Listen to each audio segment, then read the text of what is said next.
করতে যাই নাই। চুপ! পানিতে কি মিশাইছস? কি করেছো বাবা তুমি? তোরে আমি একটু পরীক্ষা করে দেখলাম। দে পানিতে। থাক, তোমার পানি খাওয়া লাগবে না। তো দিতে কইছি না, তাড়াতাড়ি দে।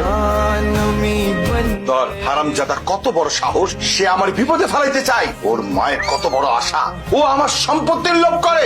আজকে আমি মার পোলারে সারা জীবনের জন্য সম্পত্তি বুঝাই দেবো। এইবার হয়তো ফুপুর কথা কইব। কিরে, কি চিন্তা ভাবনা করতেছস? একটা কথা কিন্তু আমি সাফ সাফ কইয়া দিতাছি, ওই খসরুর লগে জীবনে তোর আমি বিয়া দেবো না। এই কামাল শিকদার বাইচা থাকতে তোর মনের আশা কোনোদিন পূরণ হইব না। আব্বা, তুমি একটা বার মাথাটা ঠান্ডা করে একবার চিন্তা করো। আমাকে এত সয় সম্পত্তি, আমাকে তো কোনো আত্মীয় স্বজন নেই। আব্বা, তুমি মরে গেলে সয় সম্পত্তি কে রাখাই? আমার ভূতে খাইবো, বুঝছস না?